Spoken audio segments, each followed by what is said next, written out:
Baik, kita mulai ya. Kedengeran nggak suara saya? Dengar, Pak. Dengaran, Pak. Iya. Baik, kita mulai. Assalamualaikum warahmatullahi wabarakatuh. Waalaikumsalam warahmatullahi wabarakatuh. Selamat siang semuanya ya. Kita ketemu lagi ya di pertemuan kedua praktek pengakun ya. Oh ya, saya lupa. Tadi pagi pengakun atau enggak ya? Tidak, Pak. Belum ya. Oke. Ya, enggak apa. Kadang-kadang juga suka seperti itu, prakteknya duluan daripada ngakunya, tapi nggak apa-apa lah ya, kita sambil belajar aja. Kita masuk ke materi yang non-current liability ya. Cuma ada komentarnya dulu yaitu tentang sedikit time value of money. Saya akan coba sajikan ya sebentar aja, paling yang tentang ini apa namanya present value-nya saja nanti. Oke, ini ya. Ini adalah appendix E, time value of money. Ya, jadi kalau nanti belajar manajemen keuangan, kalau sudah masuk situ nanti akan lebih banyak mengupas masalah ini terkait dengan investasi yang kita lakukan. Jadi mengukur apakah investasi yang kita lakukan itu mempunyai prospek yang menguntungkan atau enggak. Ya, itu nanti banyak banget pakai, dan ini memang yang dipakai gitu ya, konsep dari time value of money ini. Nah, ininya ya, apa namanya, intinya gini, intinya adalah nilai uang itu akan berbeda antara kalau dia diletakkan di suatu tanggal dengan di tanggal yang lain ya, di suatu waktu yang di satu waktu dengan di waktu yang lain, nilai uang tersebut akan berbeda nilainya ya. Yang kita pahami di sini nilai uangnya, bukan nominal uangnya ya, nilainya. Jadi dia itu nilainya bagaimana? Apakah tinggi atau rendah kan gitu kan ya, nilai kan seperti itu. Biasanya kan nilai uang itu kan yang jadi patokan bukan hanya BPS ya, jadi patokan untuk seluruh perekonomian. Nilai uang itu selalu dihadapkan dengan kemampuan daya beli uang tersebut untuk membeli barang kebutuhan ya, yang biasanya kita jadi patokannya adalah 9 bahan pokok atau sembako gitu kan. Jadi dia masih apa namanya kuat atau enggak, artinya dia makin lama tuh kan pasti akan makin melemah. Untuk jumlah kuantitas misalkan beras salah satu sembako, misalkan beras sebanyak 1 karung, itu makin lama itu kan makin akan dapat ditebus oleh uang yang jumlah uangnya makin besar. Nah, itu berarti nilai uang tersebut makin ke sana ya, makin lama makin mengecil kan gitu. Nah, ini jadi prinsip inilah yang jadi patokan atau jadi yang melatar belakangi, oh ternyata nilai uang tersebut berdasarkan waktunya akan secara umum mengalami penurunan nilai atau berubah. Jadi kita di sini belajar tentang prinsip time value of money gitu ya. Kurang lebih kayak gitu ya. Nah, secara umum seperti ini. Jadi apa namanya, kita kenal adanya istilah interest ya. Interest itu sebenarnya ini apa namanya, difference between amount borrowed atau invested ya, atau principal, and amount repaid atau collected. Jadi yang namanya interest itu tidak selalu apa namanya kita artikan sebagai bunga ya. Dia kan seperti return aja. Rate of return atau imbalan hasil. Imbalan hasil itu adalah perbedaan selisih antara uang yang kita investasikan, ya, kita letakkan di dalam sebuah usaha tertentu, berbeda dengan nantinya misalkan beberapa tahun yang kemudian dia akan menjadi berapa. Ya. Nah, kalau misalkan sekarang kita berinvestasi 1.000, terus 5 tahun lagi, kalau mau kita ambil semua uangnya menjadi 3.000, berarti dia naik 2.000 dalam waktu 3 tahun. Berarti itulah 2.000 selisih itu yang kita kenal dengan interest. Nanti di dalam manajemen keuangan kita akan familiar menggunakan istilah yang lain, rate of return. Ya, nanti ada Ada apa IRR, ada RR dan lain sebagainya, gitu ya. Sama saja itu rate of return juga, ya. Tapi di dalam akuntansi biasanya kita lebih familiar menggunakan istilah interest, ya. Karena nanti seringkali kita akan gunakan untuk menghitung bunga dari sebuah pinjaman. Itu interest ya. Kemudian ini apa namanya? Interest itu ada dua ya, ada simple sama compound ya. Kalau ya simple interest itu gampang, tinggal kita mencari berapa interestnya berdasarkan prinsipal yang kita investasikan ya, yang kita investasikan atau nilai pokok yang kita investasikan. Nah, contohnya di sini adalah seseorang menaruh atau menginvestasikan uang 5.000 untuk 2 tahun dengan simple interest rate ya. Maka berapakah interest dia selama 2 tahun? Kalau simple interest rate berarti cara ngitungnya seperti ini, langsung saja. P kali I, P itu adalah principal, I itu interestnya, N itu adalah periodnya. Jadi interestnya ketika dihitung full selama 2 tahun, 5.000 kali 6% dikali 2, 600. Nah, itu yang simple. Kalau yang compound, ya itu istilah kita bunga berbunga gitu ya, bunga majemuk gitu ya. Jadi yang untuk tahun kedua, maka untuk menghitung interestnya dia sudah menyertakan interest yang tahun pertama. Ketika menghitung interest tahun ketiga, dia menyertakan selain pokoknya interest tahun pertama dan tahun kedua. Jadi bunga majemuk kalau istilah dulu kita pernah pelajari. Nah, kita sekarang bisnis itu menggunakan ini rata-rata ya. Most business situations are atau use compound interest. Ya, jadi ini yang digunakan oleh bisnis gitu ya. Nah, kita lihat di sini, ini perbedaan antara dengan investasi yang jumlahnya sama, tapi hasilnya akan berbeda ketika dia menggunakan simple interest dan yang satu lagi compound interest. Sama ya, di sini misalkan 1.000 yang didepositikan, satu di Bank Tu, satu di Citizen, ya Bank Citizen, sama-sama 1.000. Nah, yang Bank Tu itu dia menerapkan simple interest 9%. Yang Bank Citizen compound interest 9%, sama-sama 9. Cuma yang satu simple, yang satu compound. Nah, jadi nanti hasilnya berbeda. Tentu saja banyakkan yang compound ya, bunga majemuk ini. Tentu seperti itu. Karena apa? Karena untuk tahun kedua dia sudah melibatkan interest yang diperoleh di tahun pertama. Jadi dia menjadi berganda ya, berganda di sini. Bunganya juga dibungakan lagi kan gitu. Selain pokoknya bunganya juga dikalikan dengan interestnya juga.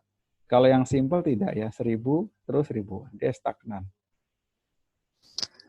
Nah sekarang ini saya nggak lama-lama di sini ya. Jadi nanti dalam time value of money kita akan mengenal dua istilah yaitu future value dan present value. Ada future value concept, ada present value concept ya. Nah, contoh future value sebenarnya yang ini nih tadi ya. Kalau kita sekarang punya uang 1.000 ya. Sekarang punya uang 1.000, kemudian kita investasikan dia dan kita mendapatkan imbalan ya atau hasil sebesar 9%, maka 3 tahun lagi uang kita nilainya berapa? Nilai di masa yang akan datangnya berapa? Itu yang disebut dengan future value. Artinya uang 1.000 kita sekarang kalau kita putar, kita investasikan, kita mendapatkan 9%, maka dia setara dengan 3 tahun lagi sebesar 1.295 yang ini ya.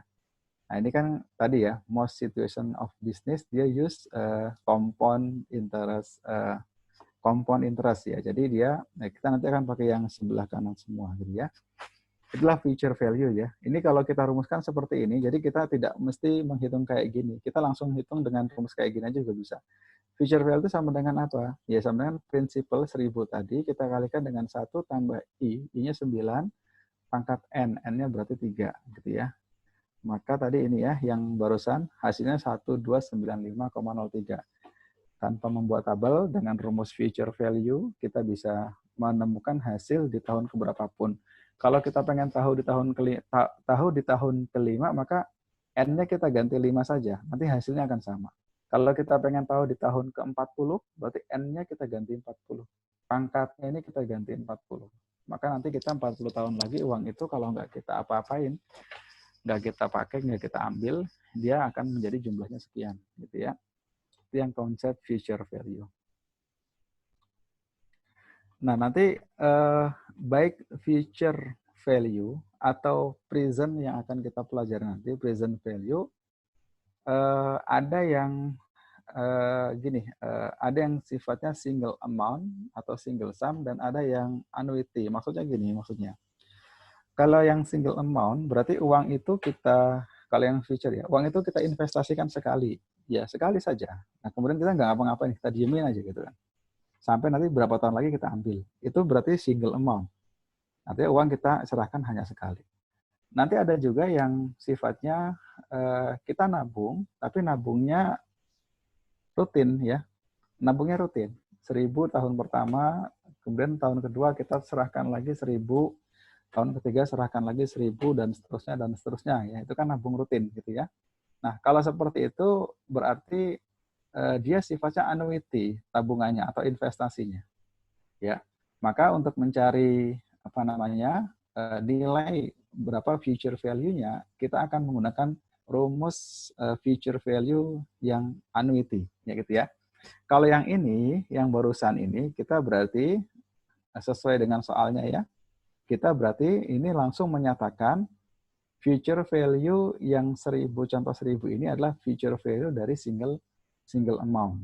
Jadi tinggal kita kalikan single amount yang kita tabung yang 1.000 kita kalikan dengan future value-nya ini. Ini disebut dengan future value interest factor. 1 tambah 9% pangkat 3 gitu ya. Nah, ini kan rumus ya. Ini kita juga bisa cari dengan menggunakan tabel ya. Nah, kalau pakai tabel ini biasanya sudah banyak tersedia ya. Di buku Kieso-nya juga ada itu kan ya. Sudah ada 4 tabel, ada future value of $1, future value annuity, ada present value single amount yang setiap $1, dan juga ada present value yang annuity juga ada gitu ya. Kalau kita pakai ini kembali, maka menghitung future value-nya adalah kalau kita menggunakan tabel, ya, langsung saja kita ambil nih di kolom 9% sesuai dengan soal. Dan kalau kita akan tunggu sampai 3 tahun, maka kita baris yang ketiga, 1,295. Maka langsung aja dikaliin. Jadi kita nggak usah pakai rumus-rumus ini lagi, maksudnya, ya nggak usah pakai rumus ini, 1,295 ini langsung kita shortcut. 1.000 kali 1,295 ini langsung shortcut. Kalau misalkan di soal tersedia tabel, maka kita tidak perlu menggunakan rumus yang tadi. Tinggal langsung dikalikan. Hasilnya sama. Nah, ini sama ya. Ini kalau sampai berapa tahun sama saja. Ini apa nih? Sama juga ya. Of a single amount. Sama ya, ini sama. Silahkan nanti pelajari. Nah, sekarang annuity juga tadi yang saya bilang, dia uang itu akan ditabung secara rutin dengan jumlah yang sama dan intervalnya sama ya, berkala ya. Nah, misalkan ini contohnya kita menginvestasikan uang 2.000 setiap akhir tahun selama 3 tahun. Maka kalau 2.000 itu kan secara nominal nilainya hanya 6.000 ya kan. Tapi karena dia ada rate of return 5%, nilainya berapa nanti di akhir tahun ketiga? Nah, ini berarti kan uangnya kan banyak, bukan sekali. Maka kita di sini tidak bisa menggunakan yang single amount, ya. Rumusnya harus kita modifikasi sedikit. Nah, jadi seperti ini. Ya. Ini sebenarnya pakai yang single amount ya. 1, 2, 3 ini kan single amount. Maka untuk mencarinya, ya kita harus menghitung tiga-tiganya ya. Yang 2.000 ini berapa? Yang 2.000 pertama ya. Yang 2.000 kedua berapa, yang 2.000 ketiga berapa. Sehingga kita yang 2.000 pertama akan kita kalikan dia karena 2. 1 periodenya 2 kali ya, 1, 2. Kita kalikan yang di baris kedua nih, yang 2.000 pertama. 1,10250. Ini kan di baris kedua kan, di interest yang 5%. Yang kedua kan cuma 1 tahun, berarti kita kalikan dengan yang tengah-tengah ini ya, 1,05. Kemudian yang ketiga, ya karena belum sempat diputar ya nilainya sama 2000 ya 2000 juga, makanya dikalikan dengan 1. Maka nilai 6000 itu ya akan menjadi 6.305 kalau memang diputar dengan tingkat kecil 5%.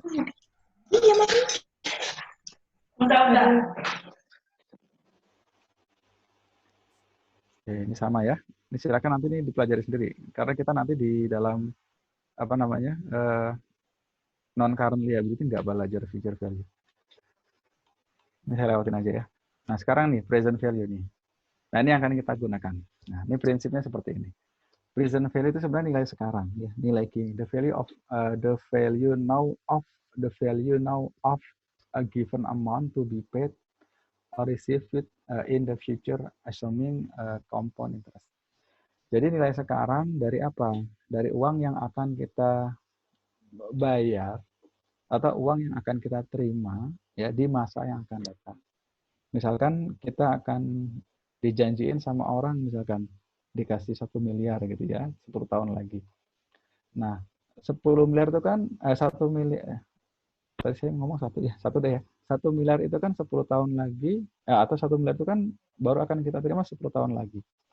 Nah, jadi yang dimaksud dengan present value concept adalah 1 miliar di 10 tahun lagi itu sekarang itu setara dengan berapa nilainya kan gitu. Setara dengan berapa. Maka di sini kita mencari nilai kini atau present value dari yang 1 miliar yang akan kita terima di 10 tahun yang akan datang. Gitu ya. Nah, variabelnya untuk menghitung present value ya, komponen yang kita perlukan dalam rangka menghitung present value adalah jumlahnya yang tadi yang 1 miliar ya.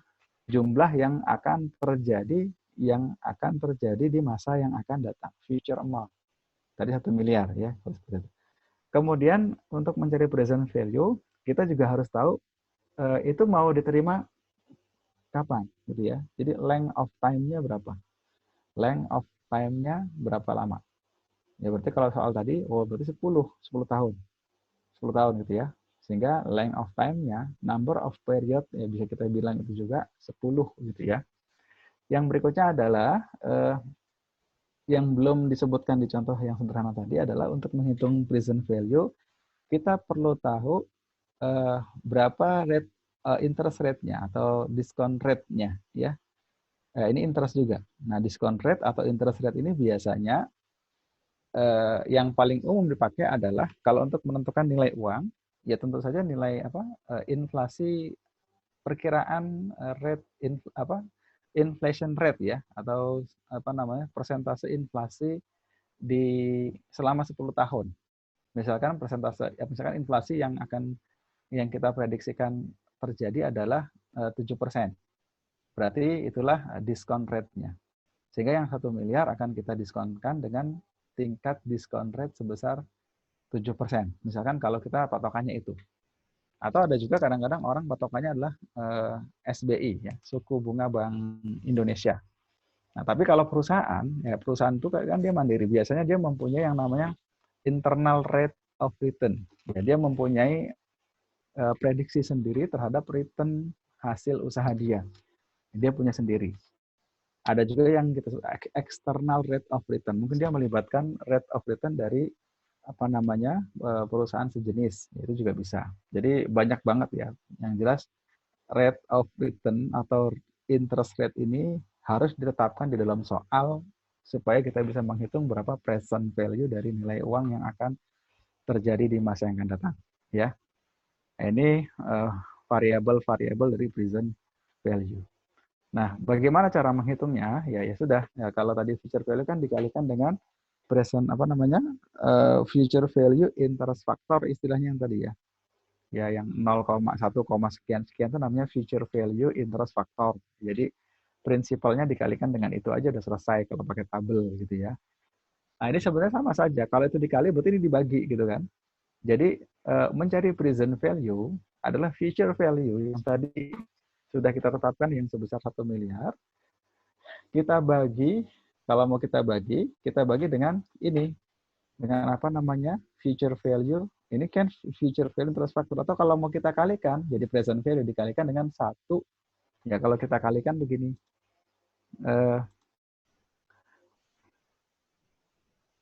Jadi present value, ya present value dari sebuah nilai sama dengan gitu ya, future value. Kalau kan dibagi, kalau dikali berarti dikali 1 per 1 tambah I, gitu kan ya. Ini kita kurung pangkat N. Nah gini. Nah, nanti ini yang ada di tabel. Angka ini atau angka yang dihasilkan dari formula ini yang ada di tabel nanti. Ini disebut dengan present value interest factor. Jadi tinggal kita kali aja kalau kita pakai tabel. Present future value berapa, nanti kita tinggal cari di tabel angka ini berapa nih. Angka ini. Angka ini kan hanya ada 2 unsur ya. Yaitu interest rate atau discount rate sama N-nya saja. Cari aja nih interest rate-nya berapa, N-nya berapa. Cari di kolom persentasenya yang di soal, cari di baris sesuai dengan periodnya kan gitu.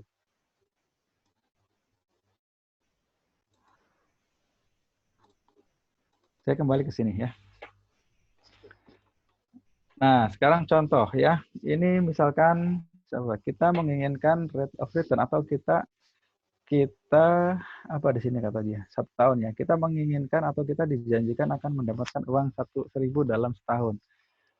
Kalau uang ini diskon rate-nya atau rate of return di tahun itu sebesar 10%, maka kita berinvestasi berapa supaya mendapatkan uang 1.000 gitu ya maksudnya ya. Kita berinvestasi berapa. Nah, kita cari kan, berarti kan sesuai dengan rumusan tadi, future value kita kali dengan dengan present value interest factor.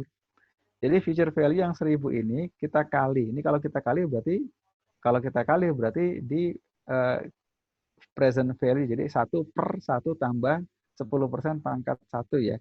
Kenapa 1? Karena dia cuma diminta setahun aja. Maka 1.000 kita kalikan dengan ini langsung sini aja. Pakai tabel ya. Maka 1.000 tinggal kita kalikan dengan 0,90909 gitu ya. Maka hasilnya uang yang kita butuhkan untuk mendapatkan 1.000 dalam setahun dengan rate of return sebesar 10%, uang yang kita perlu investasikan sebesar 909. Artinya ada kenaikan uang sebesar berapa? 91-an ya atau 90 dolaran ya. Dalam setahun uang kita bertambah sebesar sekitar 90 dolar gitu ya. Nah, itu jadi ada kenaikan, ada margin atau ada rate of return di situ. Jadi 0,90909 itu dari ini, dari rumus yang tadi. 1 dibagi 1 dalam kurung 1 tambah 10% pangkat 1. Gitu. Jadi itu lebih ini, karena kita kali, kita ubah notasinya menjadi tadinya bagi menjadi kali, berarti dikali 0,9 sekian gitu ya. Kalau dibagi jadinya kan gini. Dibagi dengan 1,1, hasilnya sama, 909,09. Nah, ini present value yang terhadap nilai sekarang yang kita cari terhadap angka yang akan terjadi di masa yang akan datang, bila mana angka yang terjadi itu adalah sekali saja terjadinya. Maka kita kenal dengan present value of single amount. Jadi 1.000 itu hanya sekali aja terjadinya, nggak berkali-kali uang yang kita terima. Ini kita sebut dengan single amount. Contoh lagi, ya kita lihat. Nah, ini bagaimana kalau 2 tahun ya? Misalkan 2 tahun 1.000 itu kita terimanya uangnya sudah fix 1.000 definitif ya, 2 tahun lagi is to be received in 2 years ya. Dan dia kalau kita diskonkan sebesar dengan rate 10%, berapakah present value-nya gitu ya. Nilai sekarangnya berapa di sini ya. Kalau 1.000 2 tahun lagi, di saat ini nilainya berapa kalau dia itu dari sekarang 2 tahun, kemudian rate of return-nya atau discount rate-nya setahun 10%. Ya. Maka ya sudah, kalau kita pakai tabel kan di sini ya, 10% tadi ya. Tinggal kita kalikan yang di bawahnya kan 2 tahun kan 0,82645 gitu ya. Maka langsung saja 1.000 kita kalikan dengan 0,82645. Hasilnya 826,45. Ya, jadi nilai uangnya sebesar hanya 826 saja. Ini yang disebut dengan present value. Ya, tapi dia single amount ya. Kenapa single amount? Harus dibedakan, harus mengetahui. Single amount berarti present value atas uang yang hanya terjadi sekali di masa yang akan datang. Nanti ada yang sifatnya tidak single amount, tapi dia seperti yang future tadi, tapi dia akan diterima secara dengan jumlah yang sama dan secara berkala ya, dengan berkali-kali dan time-nya itu atau interval waktunya itu sama gitu. Ini saya lewatin aja ya. Ini masih single amount. Oke. Itu contoh-contoh yang lain. Sekarang yang kedua, present value of annuity ya. Ini tadi berarti kenapa ada annuity? Karena uang yang akan kita terima itu nggak sekali di masa yang akan datang, tapi berkali-kali. Ya, 1.000 di akhir tahun pertama, 1.000 lagi di akhir tahun kedua, 1.000 lagi di akhir tahun ketiga. Jadi kan kita secara total menerima uangnya sebesar berapa? 3.000 kan? Nah, secara nominal yang kita terima 3.000. Tapi secara present value ya, dia kan bukan 3.000, ya kan? Dengan misalkan gini, dengan asumsi rate of return-nya 10%, I-nya, interest-nya atau discount rate atau apapun, yang penting ada rate-nya ya. Maka nilainya berapa nih kalau kita menerima 1.000 berkali-kali? Nah, kita bisa menggunakan rumus yang single amount tadi. Artinya kita hitung satu-satu nih, 1.000 tarik ke sini ya, dengan yang N-nya berarti 1. 1.000 yang kedua tarik ke sini kan. Kita kan di sini nih ya. Berarti N-nya 2. 1.000 yang ketiga kita tarik ke sini, N-nya 3. Dengan rumus yang present value single amount itu juga bisa. Nah, tapi kita dimudahkan ya. Kalau seperti ini kejadiannya, maksud saya gini, kita bisa mengalihkan tidak perlu 3 kali. Kalau tadi kan 3 kali ya, 1.000 kali present value yang N-nya 1. Yang kedua 1.000 kali present value yang N-nya 2. Ya, kalau pakai yang single amount. Yang ketiga 1.000 kali present value yang N-nya 3. Semuanya ntar dijumlah gitu kan ya. Itu kan kita kerjanya lama. Coba bayangin kalau misalkan 40 kali kita menerima uang 1.000. Masa kita harus ngitung 40 kali baru dijumlahkan, kan nggak mungkin. Nah, kita dimudahkan kalau seperti ini kriterianya. Apa itu kriteria yang mesti terjaga? Yaitu jumlah uangnya sama yang kita terima. Kemudian apalagi yang kedua, interval waktunya jatuh uangnya itu sama, yaitu setiap tahun, ya periodnya, atau setiap setengah tahun gitu ya. Maka kita tidak perlu menghitung satu-satu kemudian dijumlahkan semuanya, ya. Nah, itu disebut dengan annuity. Tapi syarat itu harus terpenuhi ya. Syaratnya adalah jumlahnya sama, interval waktu atau jatuhnya itu periodnya sama, intervalnya sama. Nah, kalau seperti itu, maka kita akan menggunakan tabel ya. Bisa pakai rumus juga sebenarnya ya. Rumus ini kan juga dari angka yang di tabel ini dari rumus juga. Tapi sekarang kita pakai tabel dulu coba. Kita tinggal menggunakan kalau di buku, yaitu ada yang di appendix E itu juga ada tabel, ada di tabel keempat ya. Kalau seperti ini kita akan menggunakan tabel keempat. Judulnya present value of annuity. Jadi present value dari uang yang jatuh setiap tahun, gitu ya. Itu berapa? Ya. Setiap $1 berapa, gitu ya. Maksudnya kayak gitu. Ini kan of one itu $1. Nah, tadi berarti kalau kita baca 10% 3 tahun. Ya berarti kita tinggal kalikan 1.000 ya. Dikalikan dengan 2,48685. Dari mana? Langsung ambil satu angka ini 10% di kolom 10% di baris ketiga. Maka hasilnya 2.486,885 ini hasilnya. Jadi kita tidak, intinya dengan tabel ini kita tidak perlu menghitung satu-satu, langsung kalikan sekali saja, nanti hasilnya sama. Hasilnya sama, bisa dicek kalau mau dihitung satu. Gitu ya. Ini contoh lagi ya. Ini berapa tahun? Ini 5 tahun. Ya, Kildare dia sebenarnya ini contohnya agak kurang aplikatif untuk di pengakun ya, karena ini kan leasing ya. Leasing itu di AKM nanti. Atau yang kedua aja deh. Oke, yang ini aja ya. Contoh yang ini. Diasumsikan ya seorang investor ya dia akan menerima imbalan hasil sebesar 500 setiap setengah tahun. Semi annually ya. 500 dia terima. Jadi semi annually berarti sudah periodnya terpenuhi ya. Setiap satu semester rentang waktu atau interval diterimanya uang itu sama gitu ya. 6 bulan, 6 bulan, 6 bulan, 6 bulan kan gitu. Kemudian uang yang diterima juga sama yaitu sebesar 500. Nah, dia akan terima uang 500 itu selama 3 bulan. Artinya dia menerimanya berapa lama atau berapa banyak? 6 kali kan? 3 tahun, kalau dia setiap setengah tahun berarti 6 kali. Nah, yang dia terima ya itu adalah 10% per tahun. Berarti kalau dia menerima semi annual berapa persen? 5%. Nah, kalau seperti itu maka kita tidak, kalau soal seperti ini maka kita mencari diskon rate-nya.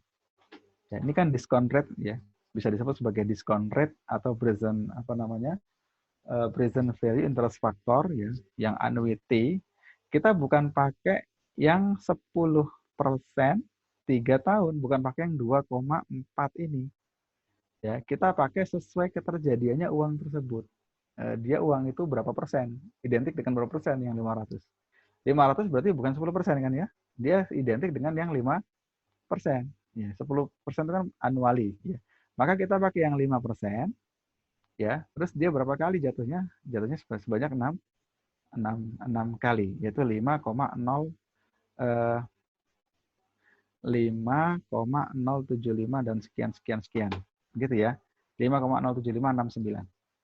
Nah, ini jadi kita kalikan ini. Sehingga untuk mencari berapakah present value dari 500 uang 500 euro yang 6 kali kita terima, sekarang itu nilainya berapa? Ya, langsung 500 kita kalikan 5,07569.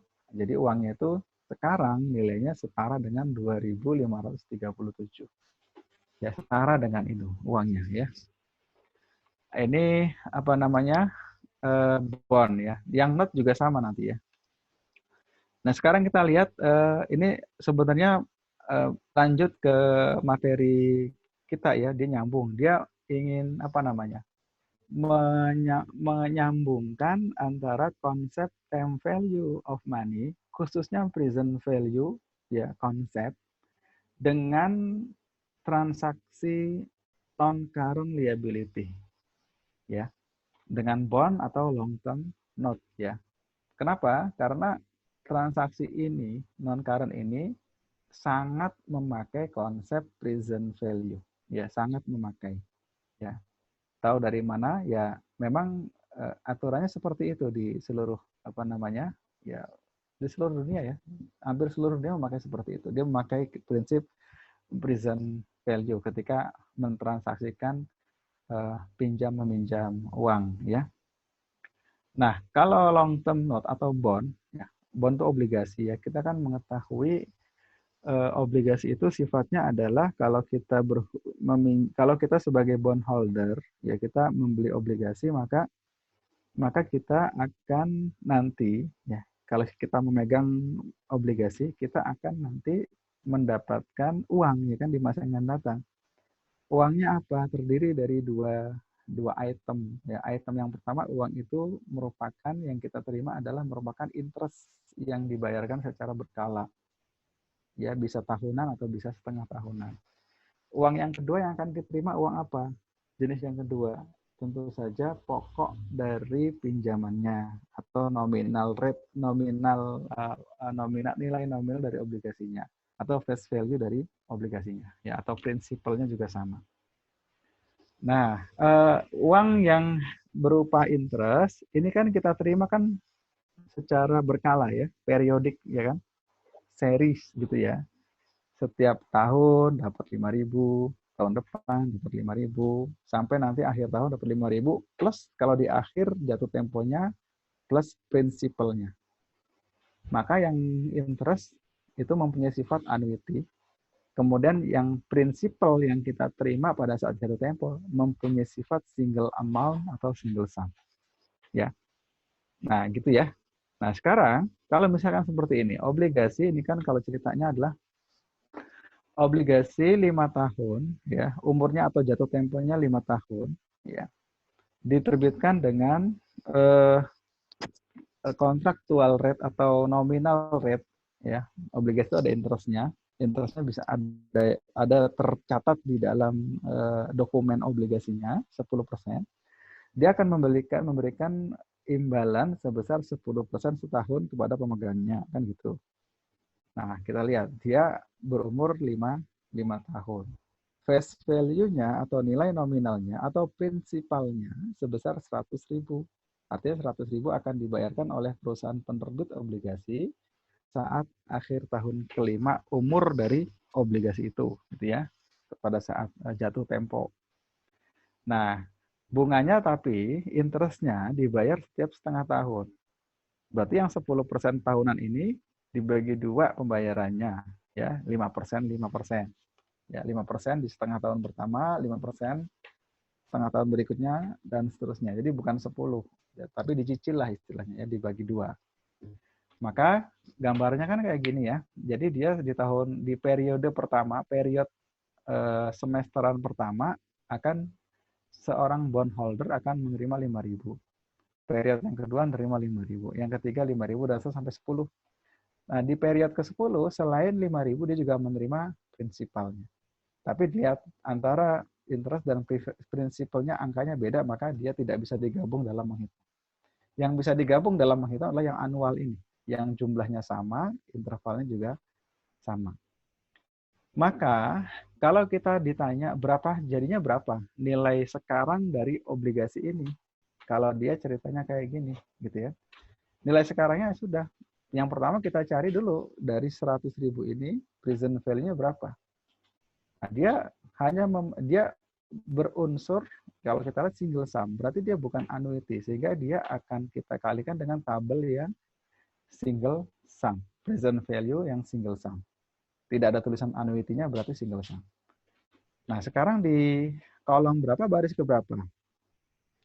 Kita lihat ceritanya seperti ini, 10% setahun, tapi dia dibayarnya kan setiap setengah tahun, berarti 5% sebenarnya kan. Maka kita akan ambil yang kolom 5%. 5%, terus berapa banyak 5% itu akan terjadi? 10 kali 5%, 10 kali. 10 kali ya tadi ya? Iya. Maka 0,61391. Itu ya, 100.000 kali 6, 0, sekian, maka present value dari yang prinsipalnya 61391. Itu yang pertama. Present value yang kedua adalah terkait dengan interest yang 5.000. Ya. Maka tabelnya kita pakai tabel 4 kalau di buku Kieso itu kan. Kita pakai yang ada annuity-nya ini, ya sama saja berarti kita ambil yang di kolom 5%, baris ke-10. Isinya 7,72173. Maka 5.000-nya kita kalikan dengan 7,7 sekian. Hasilnya present value dari 5.000 ya yang akan diterima selama 10 kali hanya 38,609. Nah, maka present value dari obligasinya tambahin aja ya present value dari principal ditambah dengan present value dari dan interestnya. Jadi totalnya 100.000. Nah, pertanyaan kenapa kita mencari present value dari obligasi? Karena dalam bisnis obligasi itu ketika dijual ya rumusnya adalah ya present value dari uang yang akan diterima oleh pemilik atau pemegang obligasi. Jadi present value dari obligasi sama dengan harga jual obligasi. Gitu ya. Sampai sini ada pertanyaan nggak?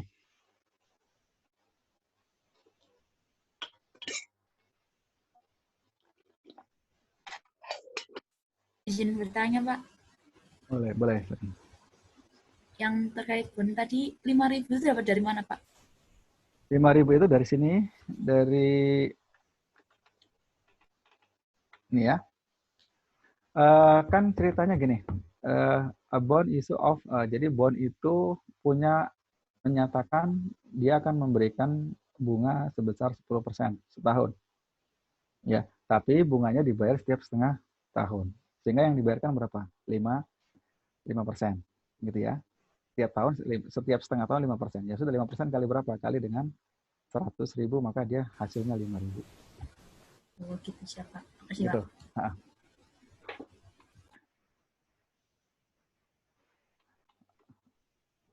Oke, ya yang ini sama ya, yang long term note nanti sama. Ntar kita masuk ke situ aja nanti. Kalau nggak ada, kita lanjut ke ini, kemana, ke slide yang berikut, yaitu slide tentang liabilities ya.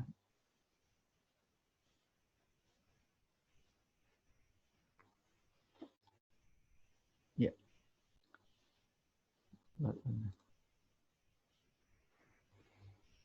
Nah ini ya. Kita belajar bond aja. Jadi di sini langsung aja. Langsung kita belajar yang non current itu, yang akan kita pelajari itu seingat saya dua ya, yaitu bond payable sama long term not payable ya. Secara akuntansi perlakuannya sama. Ya. Kalau bisa bond berarti bisa not pasti. Nah ini bond, itu perkenalan dulu, bond itu apa sih ya? Obligasi ya. Dia adalah salah satu jenis dari not payable juga ya. Merupakan bagian atau variannya not payable bond itu. Not payable yang mana? Yang interest bearing note. Mungkin kemarin sempat saya singgung, not payable itu ada dua jenis, ada yang interest, ada yang zero ya, zero interest. Ya, ini yang zero berarti tidak mencantumkan persentase imbalan atau bunga. Kalau yang interest bearing dia mencantumkan. Nah, bond itu mencantumkan adanya bunga yang akan diberikan perusahaan kepada pemegang bond. Nah, dia juga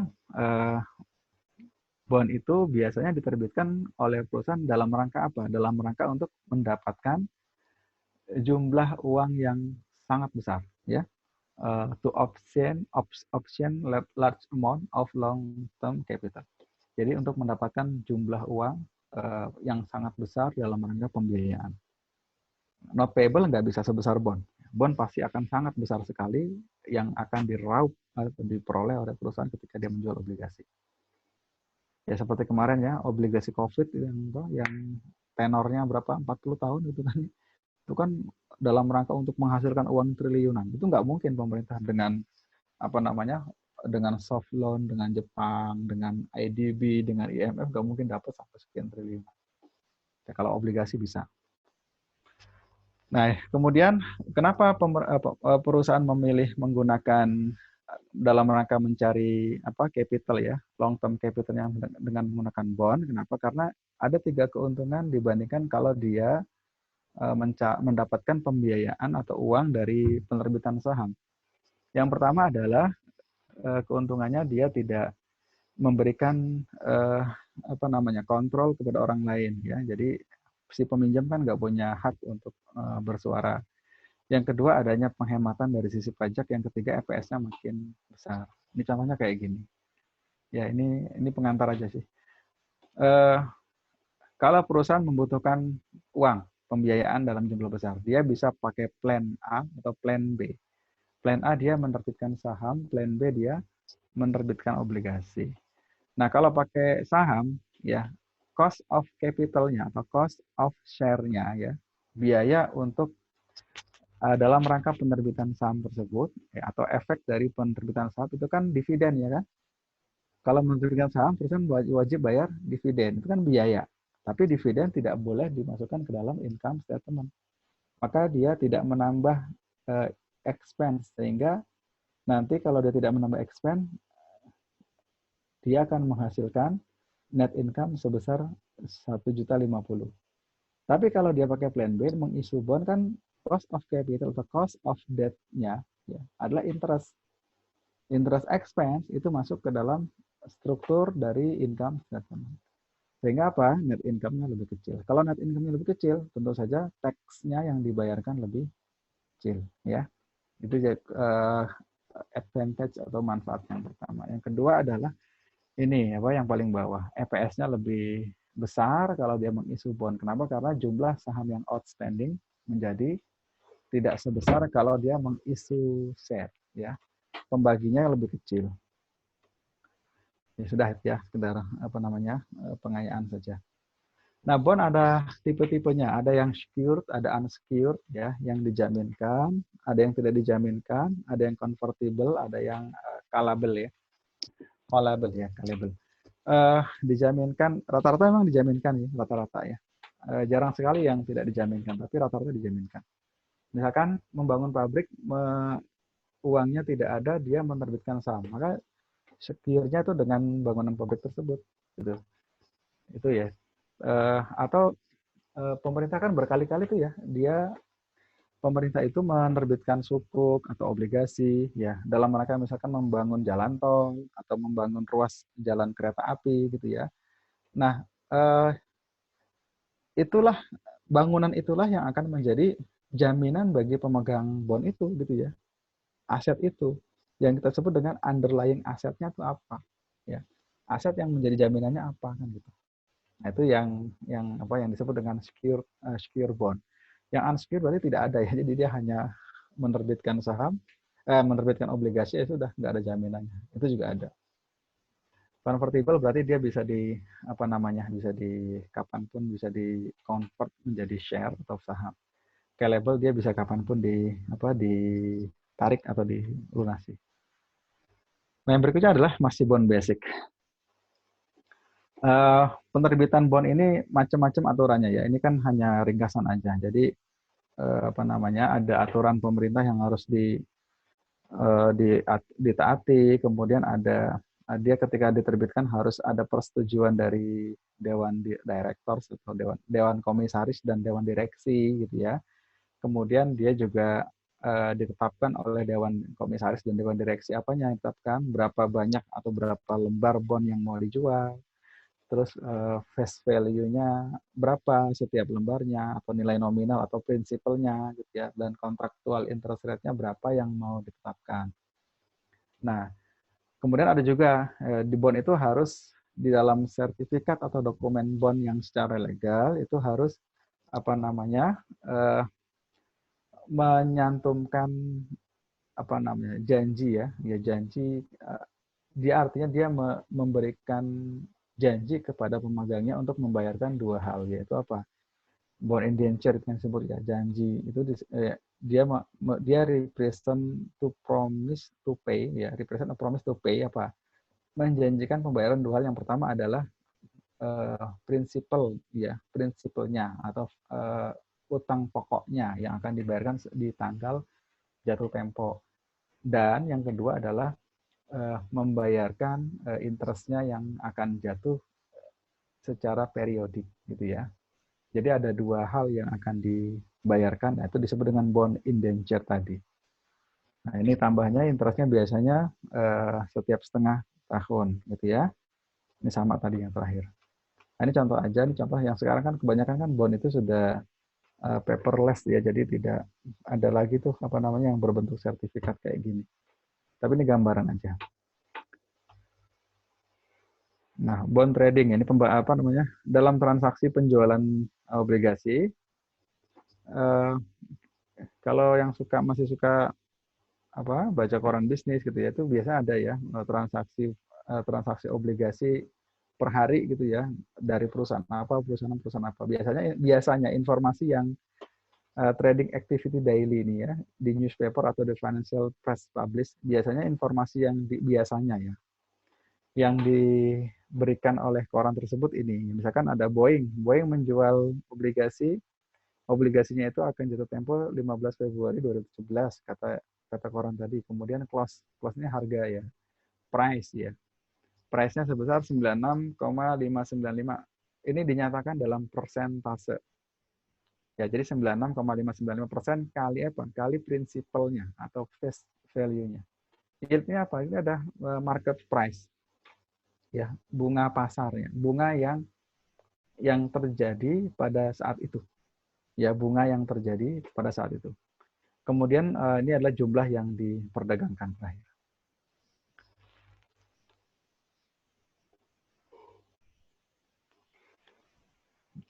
Jadi ya ini silakan dibaca ya. Jadi bondholder can sell their bonds. Jadi siapapun bisa, yang pemegang bond bisa memperdagangkan obligasinya di pasar modal ya dengan current market price yang terjadi saat ini. Jadi current market price atau closing ini akan berubah-ubah.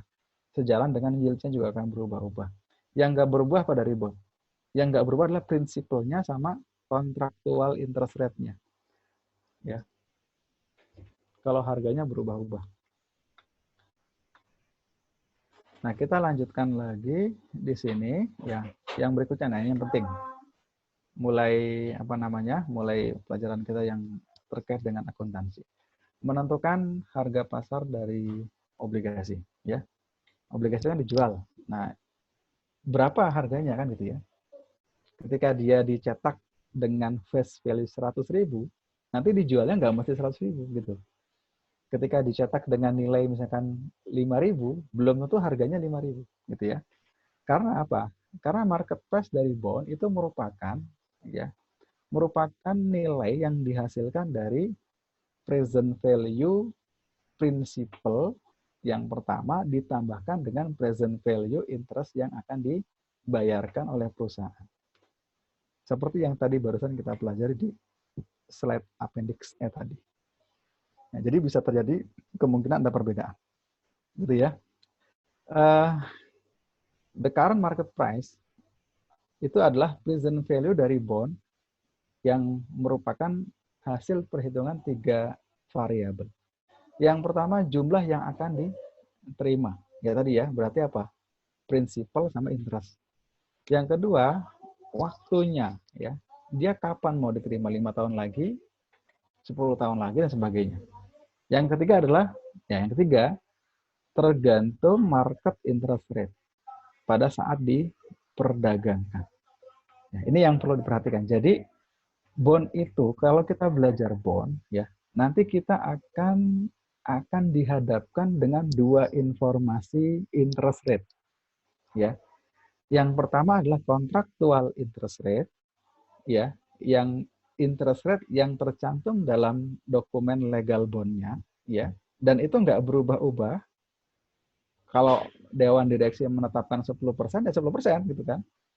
Yang kedua adalah ketika kita jual beli, maka di pasar akan bisa terjadi, akan muncul market interest rate.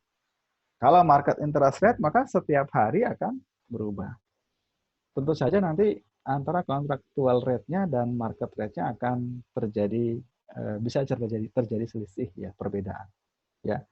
Nah, di sini kita akan dengan informasi atau variabel ini kita akan cari present value-nya, maka nanti harga bondnya bisa berbeda dengan face value atau principal-nya, gitu ya. Oke, ini contoh ya, ini contoh yang sama. Contoh ya, di sini contoh. Diasumsikan Akropolis atau yang langsung ini aja deh. Oke, langsung sini. Candlestick. Dia nggak ada tabelnya. Atau ini aja deh yang ada tabelnya, Akropolis kembali. Di tanggal 1 Januari 2017, Akropolis menerbitkan bond, ya. 9% itu berarti kalau nempel dengan 9% bond itu berarti kontraktual rate-nya atau nominal rate-nya, ya, nilai face value-nya atau prinsipnya 100.000. Nah, dia akan berumur selama 5 tahun. Ya, interest-nya dibayarkan setiap tahun, ya, setiap tahun. Annually at year end, setiap akhir tahun dan setiap tahun. Maka kalau kita bikin petanya dari bond tersebut, gitu ya. Ini kan sekarang di titik 0 ya. Kita akan mendapatkan 9.000 akhir tahun pertama, 9.000 lagi akhir tahun kedua, 9.000 seterusnya sampai akhir tahun kelima. Terus akan dibayarkan selain 9.000 di akhir tahun kelima prinsipalnya. Maka tinggal kita tarik ini kan ya, 100.000 kita tarik ke sini, ya present value dari 100.000 yang akan diterima 5 tahun lagi, hasilnya 64993. Nah, ini dengan cara yang sama yang tadi ya. Tinggal kita cari present value interest factor yang single amount. Ya, single amount. Di kolom 5%, di kolom 9% di baris kelima. Itu 0,64993. Nah, kemudian yang 9.000 present value yang kedua, adalah present value atas interest yang diterima secara annually, ya, 5 kali. Maka di sini kita menggunakan yang kedua ini, menggunakan tabel yang annuity, present value yang annuity. Kolomnya sama, kolom 9% baris kelima. Nah, itu jumlahnya berapa gitu ya. Nanti tinggal dilihat aja nanti. Hasilnya 9.000 dikalikan dengan sebesar 35007. Terakhir nanti kita contohkan dengan soal yang lain ya.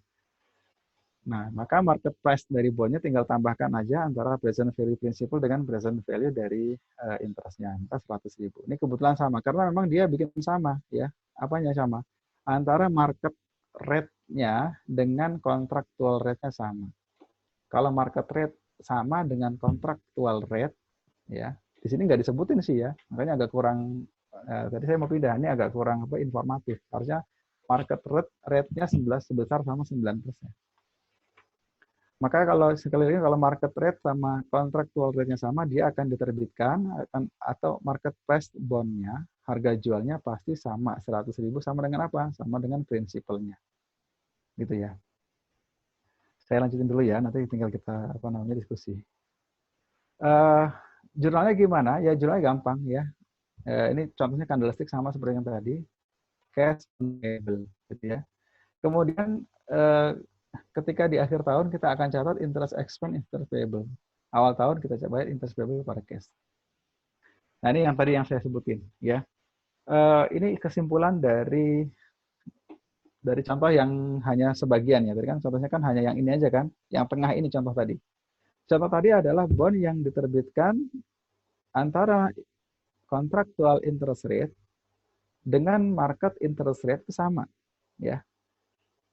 Jadi ketika bond contractual interest rate-nya diterbitkan atau dijual, pada saat itu posisi market interest rate-nya 10% juga sama, maka dia kalau dihitung present value-nya pasti sama dengan face value atau principal.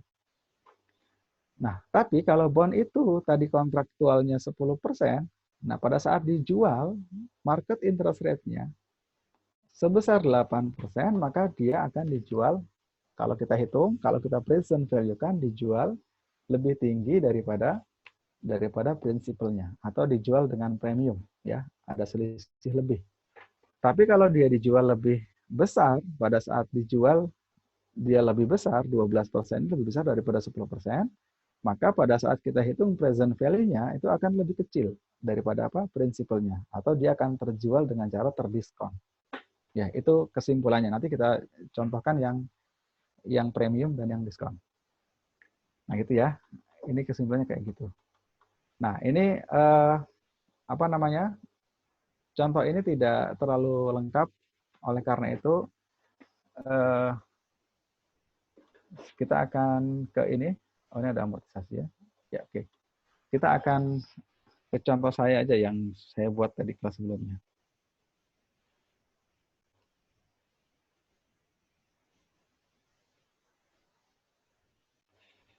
Nah, tadi saya sudah bikin contoh soal seperti ini ya.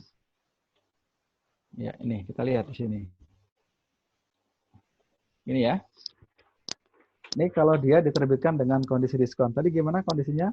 Antara market interest rate dengan contractual rate berbeda. Diskon itu berbedanya kalau apa? Kalau market rate-nya lebih besar daripada contractual rate. Marketnya 10, contractual rate-nya 8. Maka akan muncul atau akan terjadi ketika kita hitung bond tersebut terdiskon. Kalau terdiskon berarti dia akan lebih kecil daripada prinsipal ya. Contoh PTA dia menerbitkan bond payable ya. Ini face value ya, face value atau prinsipalnya 100.000 diterbitkan di tanggal 1 Januari 2015. Kontraktual rate-nya sebesar 8%. Nah, 8% itu dibayar setiap tanggal 1 Januari. Berarti annually ya, setiap tahun. Intervalnya setahun. Jatuh temponya akan selama 10 tahun. Ya. Nah, saat diterbitkan, yaitu tanggal 1 Januari, market rate-nya sebesar 10%. Ya.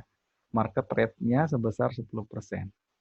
Maka kita akan cari nih berapa bondnya dijual. Nah, market price dari bond sekali lagi saya sampaikan itu merupakan present value dari principal ditambah dengan present value dari interest. Maka kita hitung ya. Pertama, ini ya. Ini kan rumusnya ya. Ini rumusnya ya. present value dari principal. Principalnya berapa sih? 100.000 kan nilai uangnya kan? Kita kalikan dengan present value interest factor single sum. Ya. Ini istilah aja ya, present value interest factor itu yang angka-angka di tabel tadi. Yang mana yang kita ambil? Yang single amount atau single sum. Maka kalau kita lihat di tabel, ya, kita akan ambil yang 10%. Ada nggak ya coba di yang tadi ya? Ada nggak coba lihat saya?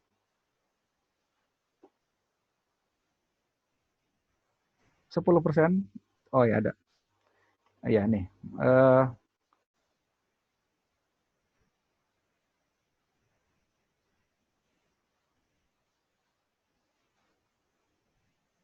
Ini kita lihat. Jadi kita ambilnya ketika kita mempresent value kan jangan ngambil rate yang kontraktual. Kontraktual itu 8 ya. Kita ambil rate yang market rate 10. Tadi kan 10% ya market rate-nya, terus N-nya atau periodnya berapa? 10 juga. Berarti 0,38554. Gitu ya. Maka 100.000 kita kalikan dengan 0,38554. Ini juga kita bisa pakaikan rumus ya. Kalau kita pakai rumus seperti ini ya. 0,38554 itu dari 1 dibagi dalam kurung 1 tambah 10%, tutup kurung pangkat 10. Ya, itu hasilnya segitu. Sama. Ya intinya angka yang ada di sini ya, yang ada di sini merupakan rumus yang tadi. Oke.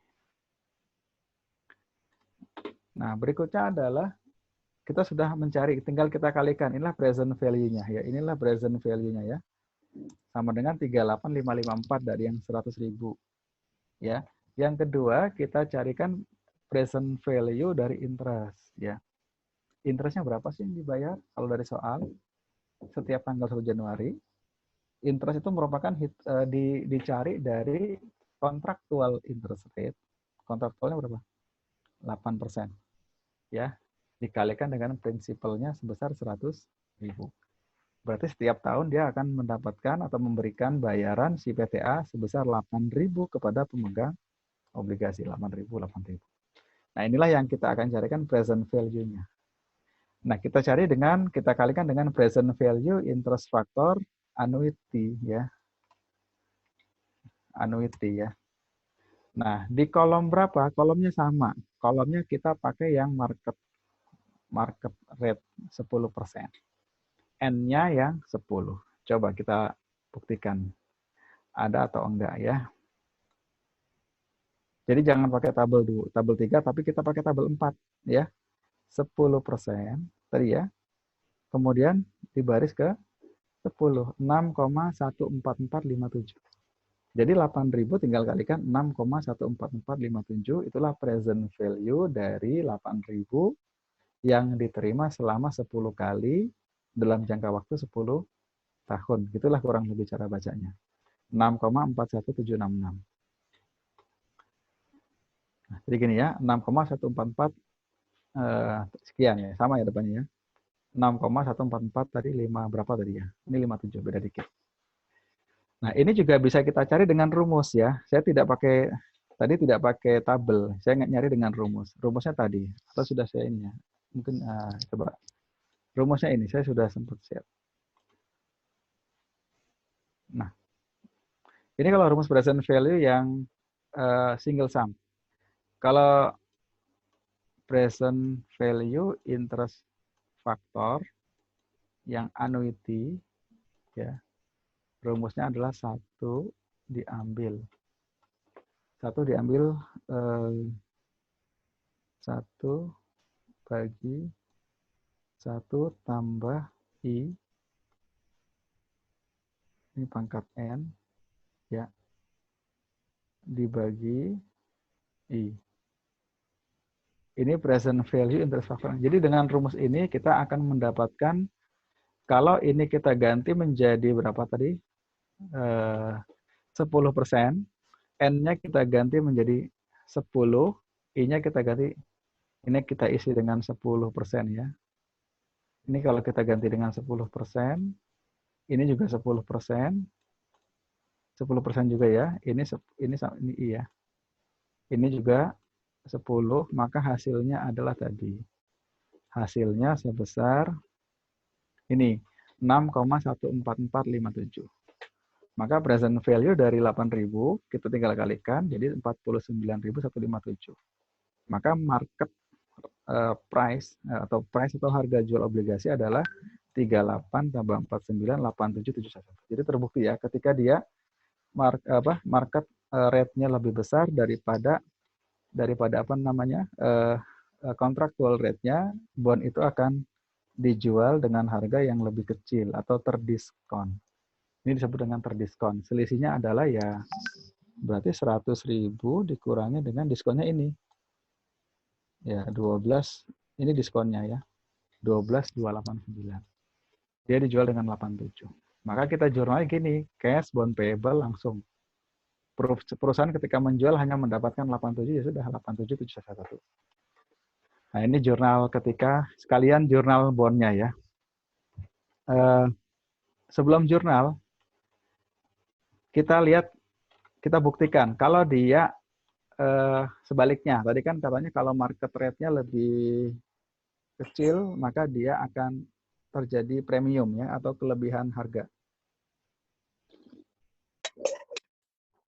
Kita lihat di sini ya. Nah, jadi langsung saya ubah aja nih. Market rate-nya, yield-nya sebesar 6%. Maka kita hitung ya. Kita hitung, ini saya tinggal gantikan dengan angka 6% yang tadi 10. Ya. Ini juga saya ganti yang bawah 6% yang tadinya 10%. Kalau kita kalikan dengan cara yang sama, ya present value principle-nya 55, present value interest-nya 58,881. Maka kalau saya jumlah market price-nya jadi 114.720. Artinya dia lebih besar daripada 100.000 ya. 100.000 itu prinsipalnya. Ya, maka jurnalnya cash 114.720, bond payable 114.720. Ini terkait dengan bond payable. Sebelum jurnal ada pertanyaan nggak sampai sini? Sebelum saya lanjutin. Karena nanti setelah ini kan kita masih baru dalam tahapan bond tersebut dijual dengan harga berapa ya. Terus jurnalnya bagaimana sudah sampai sini. Nanti ada tahapan berikutnya yaitu ketika kita membayarkan interest dan mengamortisasi ini, mengamortisasi yang 12.289. Nah itu kalau sudah itu selesai berarti kita sudah selesai. Sama satu lagi yaitu ketika kita lunasi. Bond payable-nya kita lunasi. Adakah pertanyaan?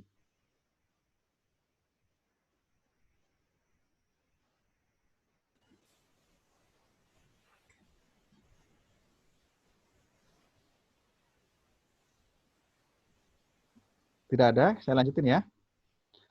Oke, saya lanjut.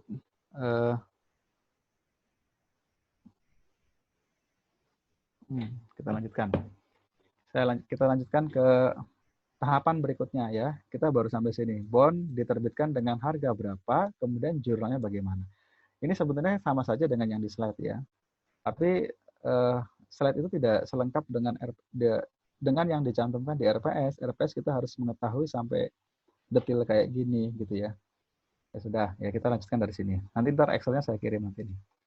Nah, setelah ini ya kan, nanti bond itu kan akan membayarkan interest tiap tanggal 1 Januari ya.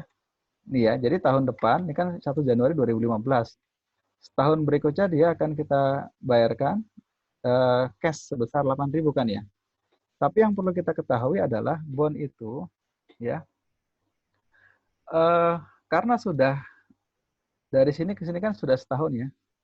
Sudah setahun ya kan ya. Berarti secara akrual ya, secara akrual interest yang akan kita bayar tanggal 1 Januari 2016 itu harus dicatat sebagai expense di tahun 2015 ya. Sebesar apa? Ya sebesar dari tanggal 1 Januari 2015 sampai dengan 31 Desember 2015. Jadi kita di sini harus melakukan atau membuat adjustment, jurnal penyesuaian. Ya. Apa? Terkait dengan apa? Terkait dengan interest yang akan kita bayarkan besok tanggal 1 Januari. Itu yang pertama. Maka kita bikin jurnal interest expense, interest payable sebesar 8.000 gitu ya. Nah, kemudian yang kedua adalah karena ada selisih bond sebesar 12.289, maka tugas kita setiap kita bikin laporan keuangan, kita harus melakukan amortisasi ya atau mengurangkan jumlah selisih ini. Yang 12.289 itu dari sini, dari mana? Dari 100.000 dikurangi dengan 87 ya. Selisih antara prinsipal dengan harga jual. Maka sepanjang tahun ya, secara bertahap kita harus kurangi sampai dia nanti ujungnya menjadi 0. Ya. Kalau sudah 0 nanti kan jumlah yang 87 ini menjadi 100 gitu kan ya. Selisihnya kan kalau 87 ditambah 12.289 100. Kalau ini makin lama makin 0, makin lama makin 100 dikurangi 12 itu kan 87. Kalau ini makin lama makin 0, makin menuju ke 0, nanti pada saat 0 bukan market price, tapi yang kita sebut dengan carrying amount atau carrying value-nya menjadi 100 gitu ya. Jadi selain jurnal pencatatan interest expense, kita juga harus melakukan jurnal mencatat berapa amortisasi bond ini dari tanggal 1 Januari 2015 sampai tanggal 31 Desember 2015 atau selama setahun di tahun pertama gitu ya. Nah, caranya gimana? Kalau cara menghitung amortisasi kita bisa menggunakan bantuan tabel ya, tabel ini. Ini tabelnya saya hapus dulu ya. Saya hapus dulu seperti ini. Ini. Jadi ini tabel amortisasi. Nah, cara ini adalah dengan metode bunga efektif ya. Metode bunga efektif. Bunga efektif itu juga kata lain dari market rate atau bunga pasar ya. Bunga efektif juga dia analog asosiasinya atau persamaan sinonim dari bunga pasar atau yield sama saja. Jadi metode bunga pasar, metode bunga efektif dan sebagainya. Kenapa ini disebut bunga efektif? Karena ada satu metode lagi, ya. Tapi metode itu nggak boleh dipakai. Ya, metode garis lurus namanya. Nah, metode itu nggak boleh dipakai. Kita belajar pakai ini aja, yang bunga efektif aja. Nah, cara mengisi tabel ini, ya, oh iya, sebelumnya gini. Kalau kita bisa menguasai tabel ini, ya, maka percaya sama saya, 80% materi obligasi itu di tangan kita ya. Yang penting menguasai tabel ini. Makanya kita kuasai tabel ini. Nah, isi tabel ini apa sih? Setelah dia diterbitkan, kan market price itu kan merupakan carrying value atau value dari obligasi di saat itu kan ya. Kalau dia diterbitkan tanggal 1 Januari 2015, berarti carrying value-nya sama dengan market price-nya, ya kan? Ini kan jurnal market price ini dicari tanggalnya kapan sih? Ya tanggal penjualan, ya 1 Januari 2015. Berarti obligasi itu di tanggal 1 Januari nilainya sebesar 8771 nilainya di tanggal yang sama ya pada saat penjualan. Nah, nanti kita harus sesuaikan dia carrying-nya ini. Kita sesuaikan ya sampai nanti ujungnya menjadi 100. Nah, bagaimana caranya? Ya, caranya seperti ini. Ya, caranya adalah yang pertama di tabel ini adalah kolom yang pertama isinya tanggal ya. Tanggal ini tanggal apa, Pak? Tanggal ini tanggal pembayaran bunga sebenarnya ya. Tanggal pembayaran bunga kecuali yang paling atas. Yang atas kan belum dibayar bunga. Yang atas itu baru tanggal penerbitan atau tanggal penjualan. Ya, jadi yang paling atas itu tanggal penerbitan, yang bawah tanggal pembayaran bunga semua. Sehingga tinggal kita isi aja. Tanggal 1 ini kan tabel jadwal ya. 1 Januari 2016 interest paid. Berapa yang kita bayarkan interest kepada si pelanggan atau pemegang obligasi? 8.000 kan? Setiap tahun kan 8.000. Masukin sini, interest paid. Kemudian yang ketiga, kolom yang ketiga, interest expense. Nah, interest expense ada cara ngitungnya. Kalau karena dia secara efektif, bunga yang efektif, beda dengan bunga nominal, ya. Bunga nominal atau kontraktualnya kan 8. Maka interest expense itu adalah interest yang sesungguhnya terjadi. Yang efektif terjadi, yang sesungguhnya terjadi. Yaitu sebesar berapa tadi? 10%-nya. Ya kan? bunga efektifnya kan bunga 10% atau bunga marketnya. Nah, jadi interest expense yang kita peroleh dari 10% kita kalikan dengan carrying amount di tahun sebelumnya. Ya, maka interest expense untuk di tahun, jadi bacanya gini, interest expense di tahun 2015, gitu ya, ini tahun 2015 sebesar 8771. Nah, selisih antara interest expense dan interest paid ini merupakan jumlah yang akan menyesuaikan nilai carrying amount obligasi. Kalau tanggal 1 Januari itu 87771, berarti karena sudah teramortisasi, kita tambahkan ya, di tanggal 1 Januari 2016 obligasinya menjadi 88. Ini ditambahkan supaya nanti ke sini menjadi sebesar 100 ya, 100.000. Jadi nanti pada saat jatuh tempo carrying amount-nya sama dengan prinsipalnya. Nah, tahun kedua sama ya. Ini adalah sebesar 8.000 ya. Kemudian interest expense tahun kedua sudah tentu nggak sama. Karena kan rumusnya kan ini kan pakai rumus. 10% kali carrying amount di tahun sebelumnya. Berarti ini juga 10% ya dikalikan dengan tahun carrying amount tahun sebelumnya. Hasilnya tentu saja berbeda. 8848 ya. Kalau ini selalu sama ya, karena kan sudah kontraktual ya, segitu memang yang akan dibayarin. Nah, amortisasinya tentu saja juga akan mengikuti amortisasi di tahun kedua 848. Sehingga carrying amount di tahun kedua ya menjadi 88 ditambah 848, 89, 330. Ini kalau kita terusin ya, ujung-ujungnya menjadi 100 ya gitu ya.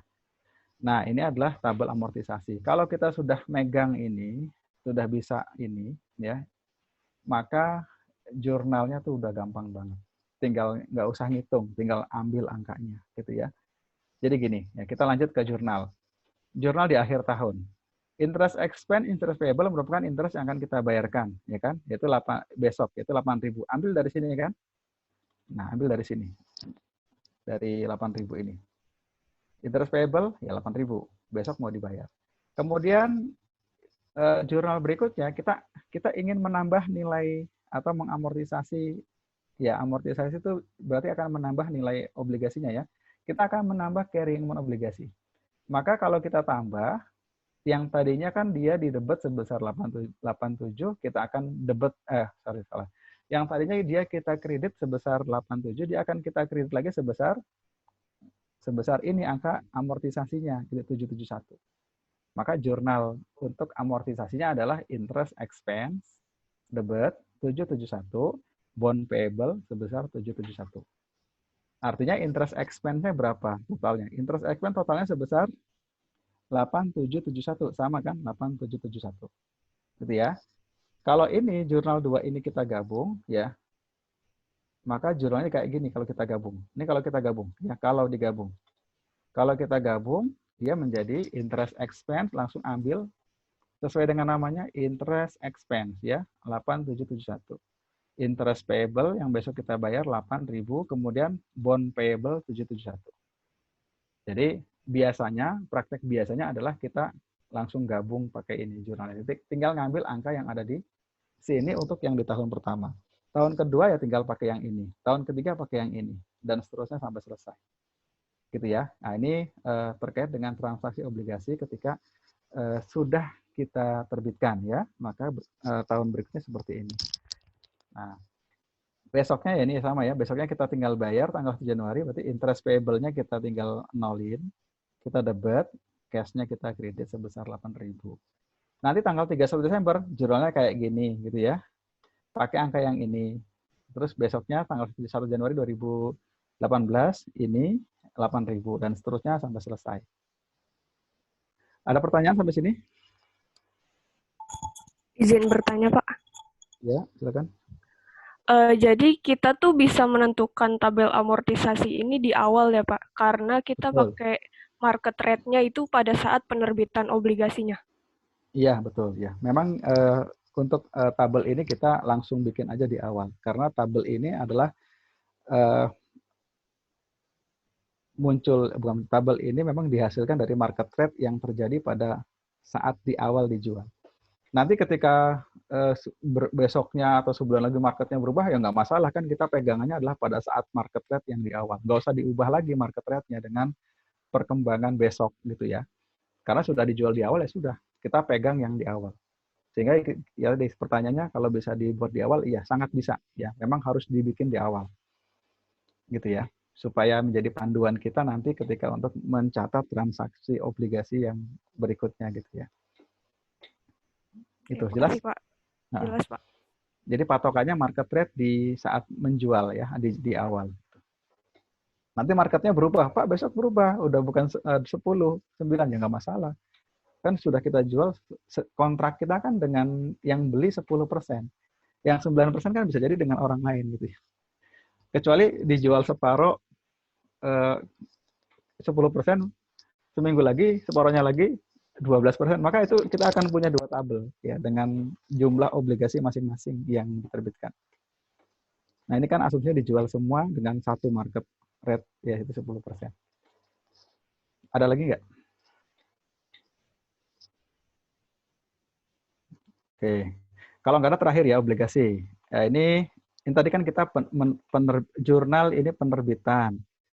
Ini jurnal tanggal 3 Desember, jurnal untuk mencatat interest expense dan mengamortisasi diskon. Ini jurnal biasa ya, membayar interestnya. Nah, sekarang redeem ya, ditarik atau dilunasi. Jadi obligasi itu ketika sudah beredar, perusahaan harus melunasi gitu ya. Nah, pelunasan itu nanti kondisinya ada 2. At maturity, yaitu pada saat jatuh tempo. Berarti di sini langsung kita tunjuk tanggal 1 Januari 2025. Pada saat itu carrying amount-nya sebesar, carrying amount atau carrying value sebesar 100.000. Pada saat itu berarti dia harus dibayar 100.000 ya kan. Karena besok obligasi itu nggak ada nilainya lagi, ya kan. Dia kan sertifikat yang menghasilkan sesuatu. Ya, kalau sudah dilunasi perusahaan 100.000, besok berarti udah nggak ada lagi. Kan sudah tercantum jelas, dia hanya bernilai sampai tanggal 1 Januari 2025. Artinya ketika dia dilunasi ya sebesar 100.000 juga, sesuai dengan carrying amount-nya atau prinsipalnya harus sudah sama ke situ. Nah, yang jadi masalah gitu. Maka jurnal kita sederhana, ya ini aja langsung bond payable kita debit 100.000, kemudian cash-nya 100.000. Nah, menjadi masalah kalau ini before maturity ya. Jadi dilunasi di tengah-tengah sini ya. Pada saat dia belum belum jatuh tempo ya. Berarti obligasi itu masih punya nilai dalam tanda kutip, artinya diperjualbelikan itu masih bisa. Ya, enak saja, saya mendingan milih. Jadi orang yang memegang obligasi bisa milih. Saya nggak mau lunas sekarang, saya nunggu aja nanti 3 tahun lagi at maturity 100.000, saya mendingan itu. Gitu kan bisa aja kan terjadi tarik menarik antara perusahaan dengan si pemegang kan kayak gitu. Nah, sehingga biasanya kalau dilunasi sebelum jatuh tempo, nanti akan muncul harga baru supaya dia mau melepas gitu ya. Nah, misalkan harganya patokannya bukan ini nanti. Patokannya adalah tadi mekanisme pasar lagi. Ya, misal di tanggal 2 Januari 2028 seluruh obligasi dilunasi oleh perusahaan dengan harga 92 misalnya. Jadi perusahaan tuh akan bayar, udah pokoknya sini serahin deh, saya lunasin 92. Gitu kan. Silakan hitung, Anda untung nggak kalau saya bayar 92. Nah, gitu kan bisa aja kan menawar kayak gitu ya. Maka kalau seperti ini, kita lihat. Kalau before maturity, kita di sini berarti uang yang kita keluarkan sebesar 92 kan, cash-nya kan? Ya. Nah, di sini kita akan debit atau kita akan nolkan obligasinya per tanggal yang sama. Jadi kita harus tahu ketika kita lunasi di tanggal ini, nilai obligasi di buku kita itu berapa? Di buku kita itu ditunjukkan dengan carrying value. Carrying value itu kalau dari aset istilahnya itu sama dengan book value-nya aset. Ya, jadi sebenarnya ini mirip dengan waktu dulu kita belajar aset ya. Kata dulu belajar aset, kemarin sudah aset ya. Ketika belajar aset itu kan ketika aset dijual kan dibandingkan antara uang kas yang diterima dengan book value-nya aset ini sama. Ketika obligasi dilunasi, kita akan bandingkan antara uang yang kita keluarkan dengan book value dari obligasi yang kita catat. Nah, 2 Januari 2018 itu identik dengan 1 Januari kan hasil sehari. Saat ini obligasi itu carrying amount-nya 9263. Jadi kita mengeluarkan uang 92 untuk membayar utang yang hanya sebesar 9263. Bagi kita itu berarti kerugian. Maka kita akan catat sebagai loss. Ya, maka loss on redeem of obligation misalkan 1737. Ya, ini terkait dengan obligasi. Ada pertanyaan lagi?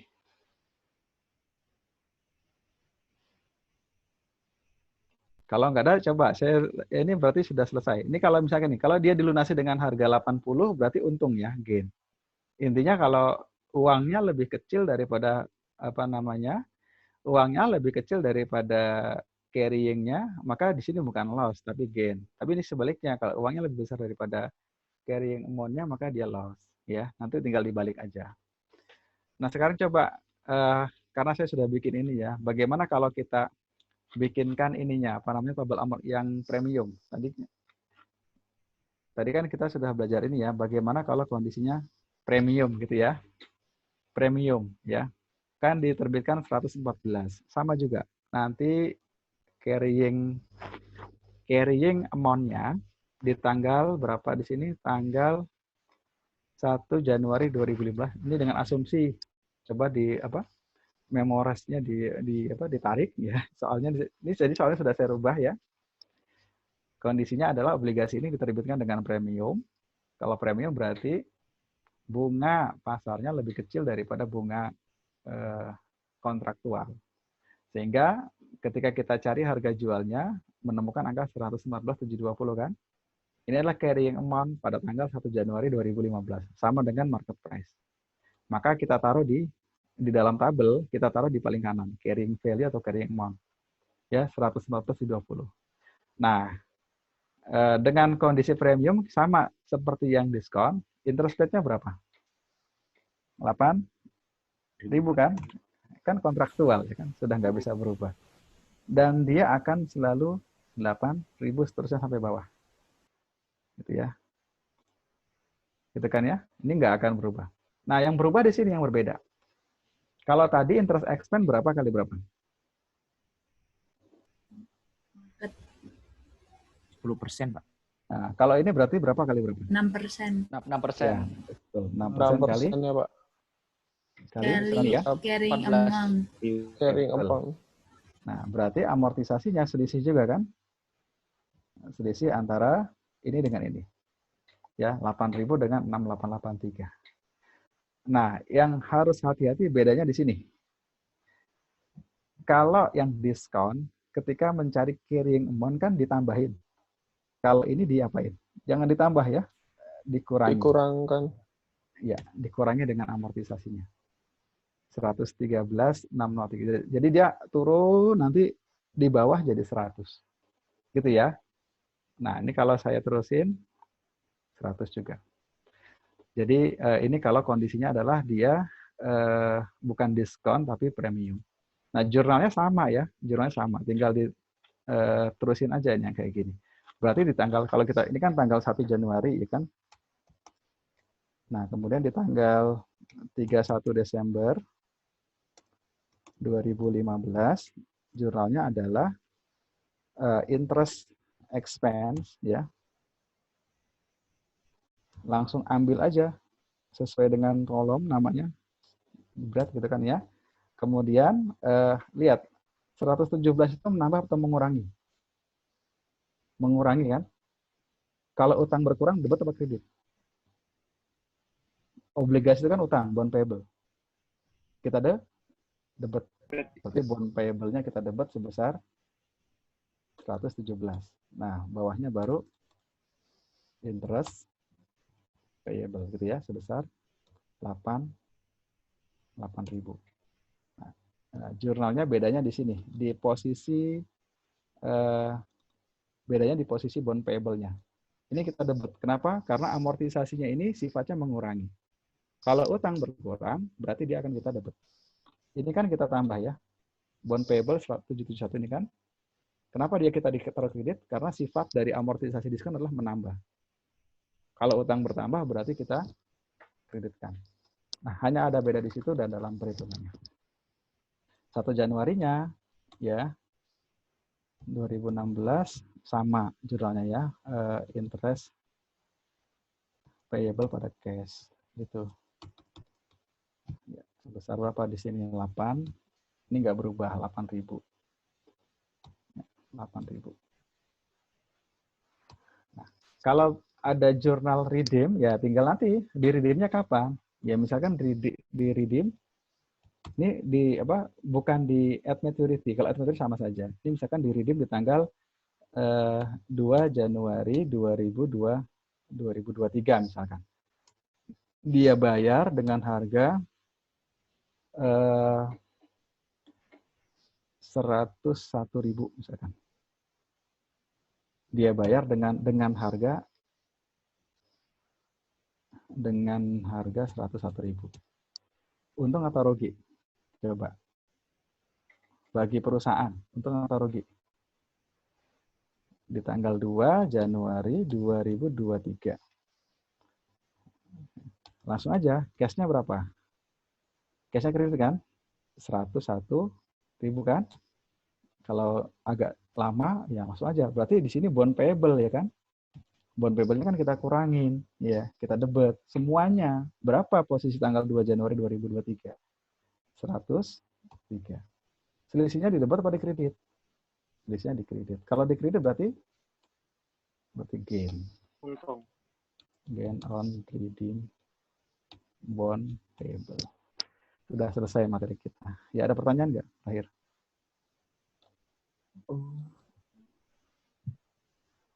Nah jadi dilihat-lihat ya. Intinya seperti gini aja. Jadi ya seperti inilah kurang lebih bisa disimpulkan sendiri. Gitu. Saya share nanti ini ya. Oke ya, kalau nggak ada nanti coba kita latihan aja biar mungkin tambah mengasah kemampuan kita terkait dengan point bond payable. Latihannya ini saya share di GWA aja. Ini Excel-nya saya share juga ya.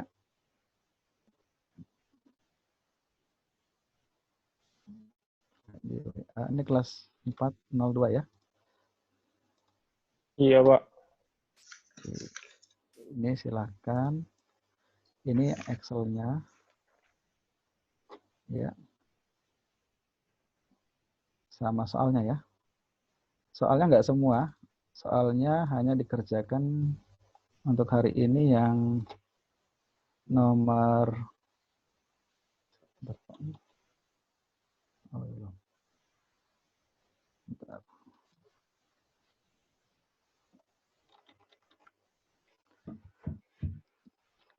sebentar agak hang.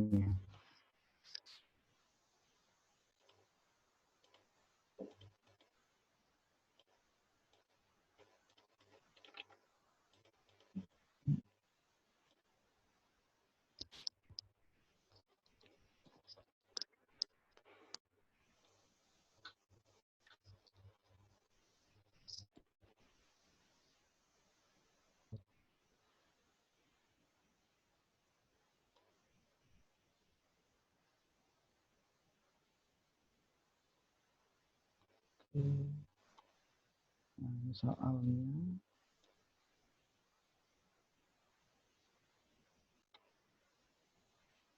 itu nomor 3 sama 6 atau nomor 2 sama 6. Samain aja sama yang kelas tadi. Soalnya yang dikerjakan nomor 3 dan 6 saja. Ya. Ya, silakan dikerjakan. Nanti hasilnya di-upload di Sisau ya. Yang kemarin sudah kita coba. Ya, mulai dari sekarang ya. Kalau ada pertanyaan di WA aja ya, biar saya bisa tes. Namanya bisa saya kontrol. Karena ini saya copot dulu. Ya, oke. Mulai ya. Pak. Ya, Pak.